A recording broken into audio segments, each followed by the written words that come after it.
Hello दोस्तों, मैं हूं आपका अपना संस्कारी सुमित। सामने हमारी खड़ी है ऑल्टो, और ऑल्टो का बिल्कुल नीचे वाला वेरिएंट, मतलब स्टैंडर्ड नाम से आता है, बिल्कुल बेस वेरिएंट है ये।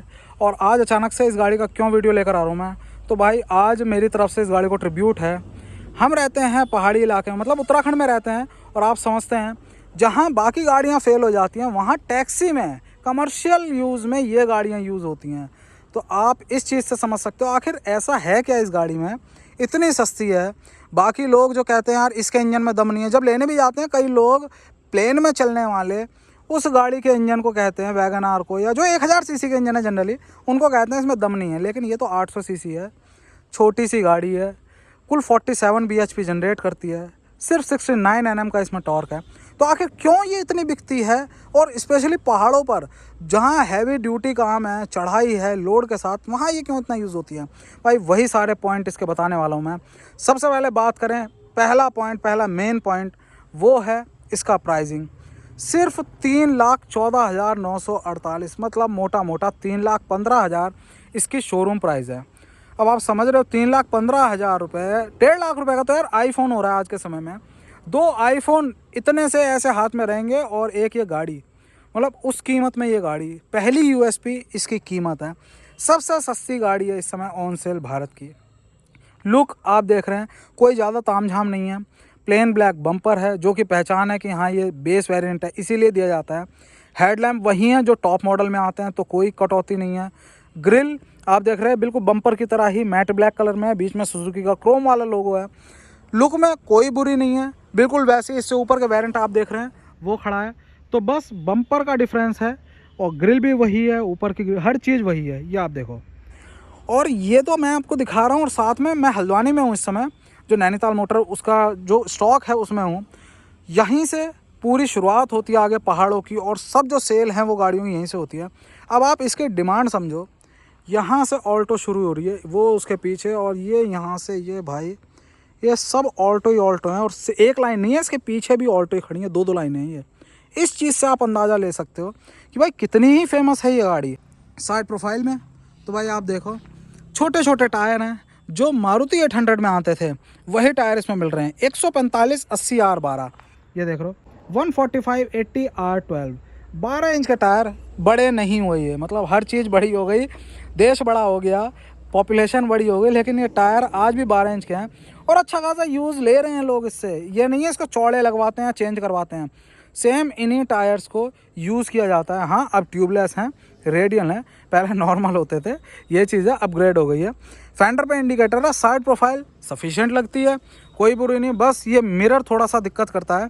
लेकिन ये चीज़ है, जहाँ छोटी छोटी रोडें होती हैं, पतली पतली, एक दूसरे से टकराती हैं, रगड़ती हैं गाड़ियाँ, शीशे टकराते हैं, वहाँ ये बड़े बढ़िया काम आते हैं। नए की कीमत कुल 500-600 रुपये एजेंसी में होती है इसकी भाई। अब आप समझ सकते हो इससे, तो अगर ये टकराता भी है तो टूटता नहीं है, मुड़ जाता है, और फिर से एडजस्ट कर लो, ये उसमें बड़ा काम आता है। डोर हैंडल जो है वो ब्लैक कलर के हैं, एंटीना वगैरह कुछ नहीं मिलता है, स्टीरियो कुछ नहीं मिलता है इसमें। और आप देख रहे हो साइड प्रोफाइल इस तरह की है। रियर लुक की बात करें तो रियर लुक कुछ है ऐसा, यहाँ पर भी प्लेन ब्लैक बम्पर है, और ज़्यादा कुछ दिया नहीं हुआ, ऑल्टो बस लिखा हुआ है, ऊपर हाई माउंट स्टॉप लैंप, क्योंकि वो कंपलसरी है इसीलिए दिया कंपनी ने। और साथ में जो नॉर्म है वो है यहाँ पर पार्किंग सेंसर का, ये आप देख रहे हो ये दोनों, तो वो भी दे दिए हैं 2 पॉइंट पार्किंग सेंसर। बाकी टेल लैम्प भी सेम यूनिट है जैसे टॉप मॉडल में आती है, कोई डिफरेंस नहीं है, सेम वैसे ही। ओवरऑल लुक में तो सब जानते ही हैं भाई कितने टाइम से चलती आ रही है। मेन जो चीज़ें हैं इसकी वो है, अब आप देखो इसका जो ग्राउंड क्लियरेंस है, देखने में आपको लगता है कि भाई सफिशिएंट है, काफ़ी है, बाकी गाड़ियों जितना ही है, लेकिन इसका कुल 160 mm ग्राउंड क्लियरेंस है। साइड से आपको देखने में लगता है, लेकिन इसका 160 mm है ग्राउंड क्लियरेंस, बाकियों से कम है, लेकिन फिर भी ये छोटा क्यों नहीं पड़ता। तो भाई इसका व्हील बेस आप देखो छोटा सा है, 2360 mm का, मतलब कितना ही छोटा है। इसकी वजह से टर्निंग रेडियस इसका कम हो जाता है, सिर्फ 4.5 मीटर में भाई गाड़ी मुड़ जाती है। ये सारी चीज़ें बहुत सूटेबल हैं पहाड़ के लिए। उसके साथ बात करें इसकी विड्थ की, तो भाई चौड़ाई आप देखो, स्लीक है गाड़ी बिल्कुल। जो ORVM है वो भी हमारे बिल्कुल देसी स्टाइल में है, तो वो भी ज़्यादा चौड़ाई नहीं लेते। तो भाई चौड़ाई की बात करें इसकी, ये है कुल 1515 mm हर चीज़, और साथ में लेंथ 3445 mm 3445। इतनी कॉम्पैक्ट है गाड़ी कि पहाड़ में जहाँ पार्किंग की बड़े इश्यूज़ होते हैं, सड़क की चौड़ाई काफ़ी कम होती है, अपकमिंग ट्रैफिक आमने सामने से आता है, वहाँ पर ये बहुत बढ़िया काम कर जाती है। और जो पुलिंग पावर है इसकी वो इसीलिए देखो, लेंथ कम है, फ्रंट व्हील ड्रिवन है, अगर इसी की लेंथ ज़्यादा होती तो भाई अगले पहियों पे चढ़ाई पे जोर आता। इसकी लेंथ कम है गाड़ी की, इसी वजह से उतना ज़ोर नहीं आ पाता, अच्छी खासी चढ़ती है। मैं खुद गाड़ी को रख चुका हूँ, पहाड़ पे जाते थे, बिल्कुल आना जाना होता है, तो उसमें भी मेरे को भाई पहाड़ पे आने और जाने में ये 20 की माइलेज 2 लोग 3 लोगों के साथ निकाल देती थी। 20 की पहाड़ पे आप बिलीव करो, और प्लेन पे तो खैर 25-26 की माइलेज किंग तो है ही है। कंपनी हालांकि 22 की ही क्लेम करती है, लेकिन फिर भी 25-26 प्लेन में 75-80 की स्पीड से चलाता था मैं बस, और पहाड़ पे 20 तक की निकाल देता था। अब आती है बात इसके इंटीरियर की, तो भाई इंटीरियर के लिए ये है कि बिल्कुल सादी है। इसमें तो मैं चेक भी नहीं करूँगा कि सेंटर लॉकिंग मिलती है या नहीं, वो समझ ही सकते हो आप, वो बिल्कुल बेकार होगा पूछना। तो इस तरह का डोर ट्रिम है। और बहुत बढ़िया चीज़ कि यहाँ पर भी आपको डुअल टोन दे दिया है। यहाँ पर आपको बीच कलर है और साथ में ये प्योर ब्लैक भी दे देते, तब भी काम चलाते लोग। मैप पॉकेट यहाँ दी है और स्पीकर की ग्रिल इंटीग्रेटेड दे दी है। जैसे पहले वाला वेरिएशन आता था उसमें यहाँ पर इस टाइप का नहीं दिया होता था, अब थोड़ा अपग्रेड कर दिया। जो केटन चली गई ना, जो केटन बंद हो गई है ऑल्टो केटन, उसका इंटीरियर उठा के इसमें डाल दिया है। सीट सफिशिएंट है, अंडर थाई सपोर्ट थोड़ा कम मिलता है, लेकिन सफिशिएंट होती है सीट। मैं रख चुका हूँ गाड़ी, लॉन्ग टर्म में थोड़ा सा आपको दिक्कत होती है बैठे बैठे, लेकिन एक बार आदत पड़ जाए तो भाई काफ़ी हो जाता है। जो स्टीयरिंग है आप देख रहे हो बिल्कुल ब्लैक कलर में है। इससे ऊपर के वेरिएंट में ये सिल्वर एसेंट आता है, तो उससे पहचान कर लो कि वो पावर स्टीयरिंग है। ये बिल्कुल हमारा नॉर्मल स्टीयरिंग है जो पूरी कसरत करवाने वाला है आपको। पहाड़ में ये इसीलिए कामयाब होता है क्योंकि स्टीयरिंग का बहुत काम होता है पहाड़ में भाई, लेफ्ट राइट यही तो होता है, और होता क्या है, इसीलिए इसकी मेंटेनेंस बिल्कुल भी नहीं है उसके कंपैरिजन में। हालांकि वो भी ख़राब नहीं होता, लेकिन जितना यूज़ है, जितना लोड है पहाड़ पे स्टीयरिंग पर, भाई ये बहुत अच्छा परफॉर्म कर जाता है। और कुछ भी दिक्कत होती है तो बहुत सस्ते में इसकी सर्विसिंग या रिपेयरिंग हो जाती है।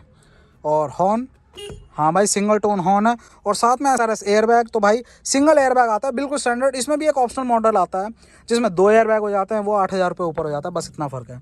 ये हमारा हुआ क्लस्टर, बीच में बड़ा बड़ा एक डायल है जो है स्पीडोमीटर, इसको करते हैं ऑन।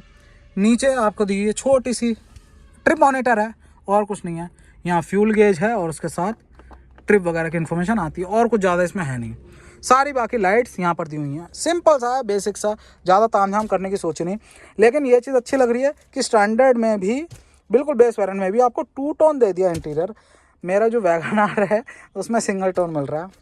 यहाँ पर आपको दिया हुआ है ट्रिम, और ये देखो नीचे का पोर्शन पूरा का पूरा बीच कलर में है।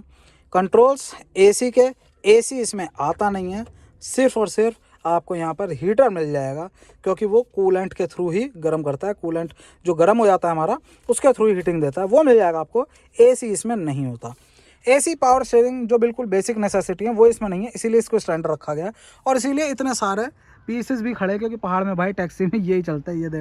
ये देखो सामने ये, तो इसीलिए कीमत भी इतनी कम है, सिर्फ 3,15,000 रुपये मोटा मोटा आप ये देखो। और ये हो गया हमारा यहाँ पर स्पेस। यहाँ पर आप लगवा सकते हैं 12 वोल्ट का सॉकेट, यहाँ पर 2 कप रख सकते हैं हम। गियर ठीक है, काफ़ी अच्छा काम करता है। लाख 2-2 लाख किलोमीटर चलती रहती हैं गाड़ियाँ। बाकी क्या क्या चीज़ें बताऊँ, यहाँ पर आपको वाइज़र तक नहीं दिया जाता। कॉस्ट कटिंग एविडेंट है, इसीलिए इतना सस्ती है। यहाँ आप देखो, यहाँ पर किसी भी तरह का ट्रिम नहीं दिया हुआ, पूरा का पूरा मेटल है, पीछे भी मेटल है। अभी पीछे की उस पर भी दिखाता हूँ। स्पेस वगैरह कहीं ना कहीं आप बैठे ही होंगे यार कभी ना कभी इस गाड़ी में। हेडलाइट लेवलर दिया हुआ है, ये चीज़ बढ़िया है। इसको करते हैं यहाँ से बंद, और हाँ बंद क्या करें, अभी खोलते ही हैं क्योंकि इसको यहीं से खोलना पड़ेगा। सेंट्रल लॉकिंग नहीं है तो पीछे की मैनुअल ही है। इस तरह का सिटिंग स्पेस है, ज़्यादा लंबे ट्रैवल के लिए नहीं होती।